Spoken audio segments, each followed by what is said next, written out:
Hi everyone. Today we're going to be talking about division stories.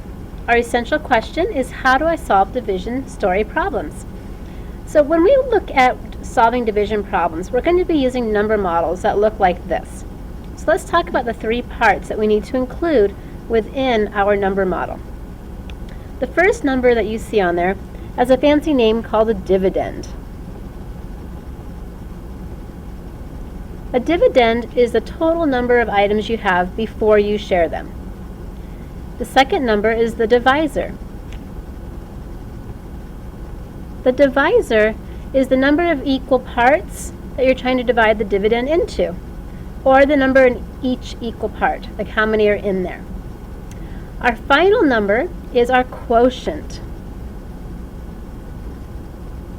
Our quotient is just an easy or a fancy way of saying the answer of our problem.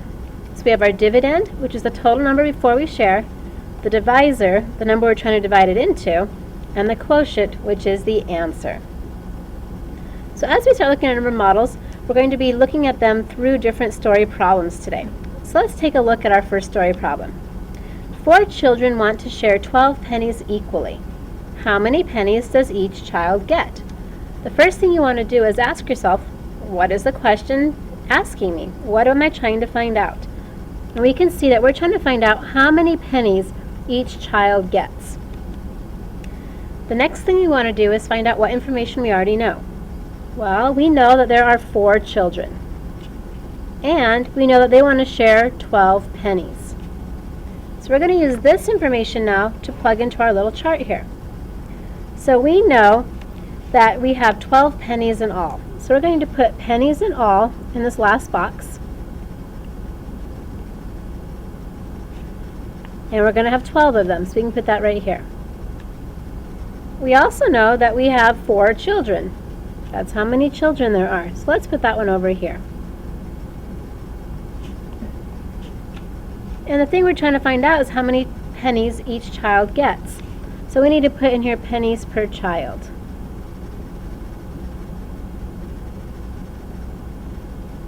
And this is what we're trying to find out. We don't know. So we could figure out that however many children there are, with how many pennies they each get, would get us this many pennies in all. Since we're missing one of these two numbers here, we know that we are going to divide this time. So our number model is going to start with the 12. We're going to divide it by the other number that we do know, which is the 4, to get us our answer. There's a few different ways we can do this. One way we can do it is to draw 4 groups, like the 4 children, and then drop the 12 pennies into those groups. So I've got my 4 children, and I'm going to drop 12 pennies.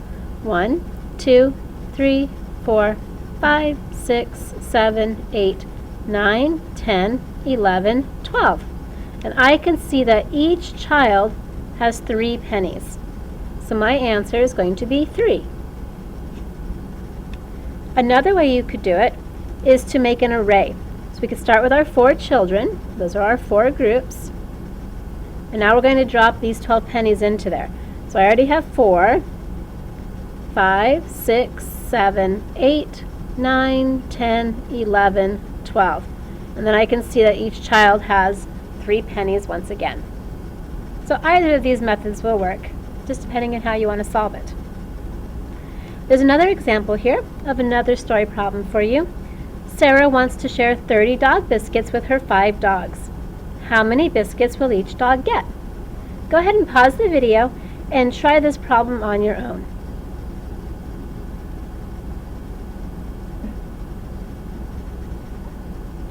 Okay, how'd you do? Let's take a look at it. So you should have first figured out what it's asking you, which is how many biscuits will each dog get? You needed to find out what information you already knew, which was that Sarah has 30 dog biscuits, and she wants to share them with 5 dogs. Then you needed to fill out your little chart. So we're trying to figure out, let's see, we know that all in all we have 30 dog biscuits. So that's going to be in our final box over here, the total dog biscuits.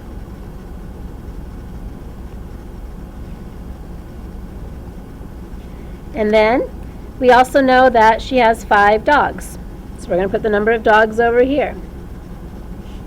And then we need to figure out how many biscuits per dog.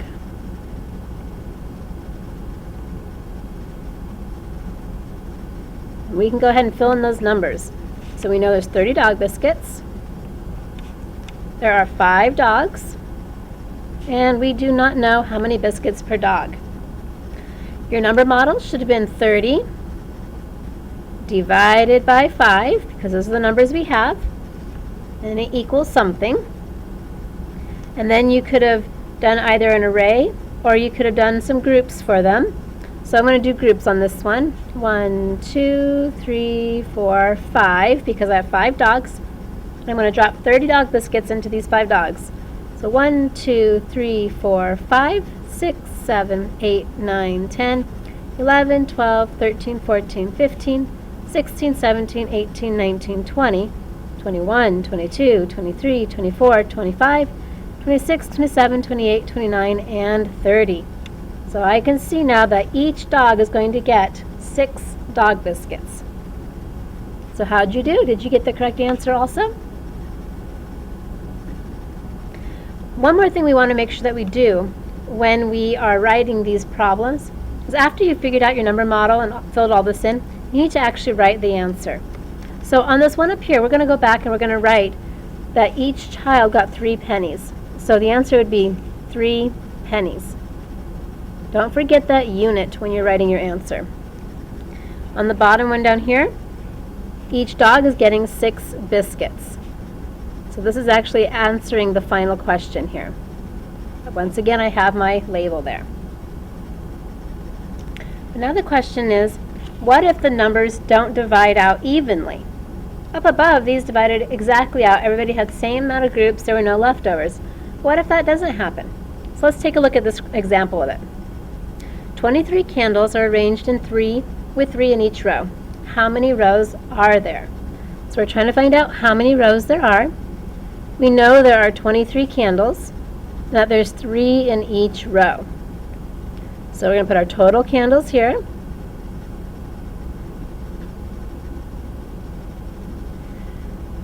We know that there are going to be candles in each row. We know how many that is.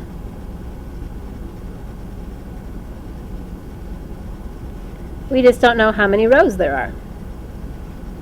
So I'm going to fill that in 23 and 3, and we don't know. So on this one, our number model is going to be 23 divided by 3 equals something.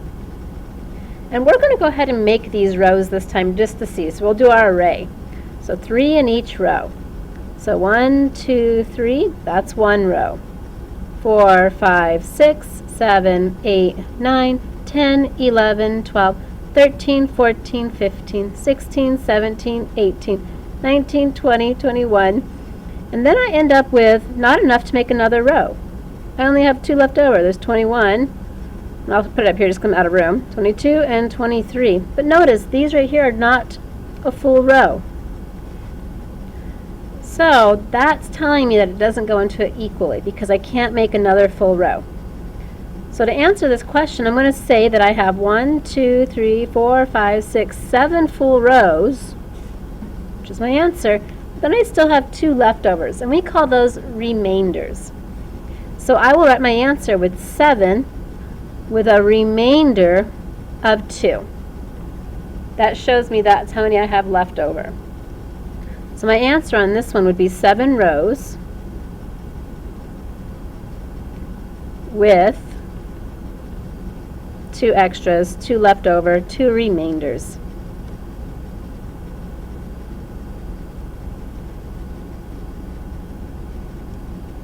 Okay, let's have you give this a try now. Look at the next question.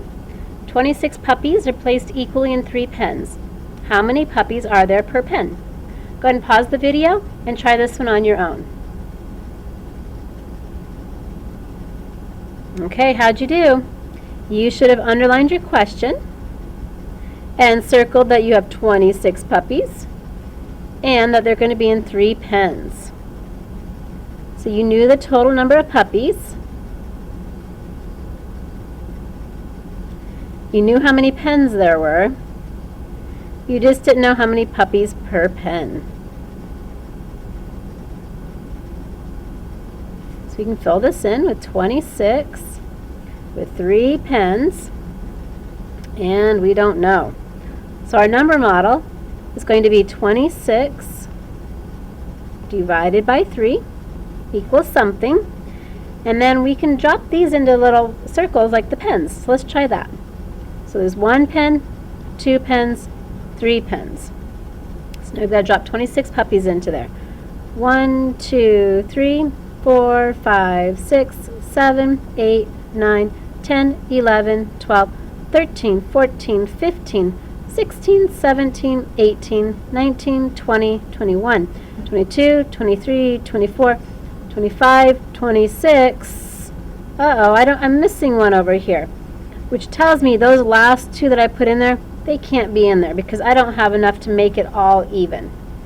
So I can see that I have 8 in there with 2 leftovers. So 8 with a remainder of 2. So let's see what this would look like if you did an array instead. So I would have had 3 pens, 1, 2, 3, and then I would have been filling in 26 puppies. So I have 3, 4, 5, 6, 7, 8, 9, 10, 11, 12, 13, 14, 15, 16, 17, 18, 19, 20, 21, 22, 23, 24, 25, 26. Oh, I've got an extra there, so I can see that those cannot count. I can see I have 1, 2, 3, 4, 5, 6, 7, 8. So I would have 8 puppies with 2 remainders. How did you do? Hope you're getting this. All right, on the back of your page today, you have 3 more problems to try. Go ahead and fill in these numbers. Jamal gave 24 marbles to 4 friends. On this one, Ellie had 29 cookies to put into 14 lunch bags. And your final one is a sheet of stamps has 46 stamps. A complete row has 10 stamps. Go ahead and figure these out. Make sure you're using your chart on the side here to help you and showing your work. When you're done with this, go back and write your 2 questions on the front and your summary. Have a great day.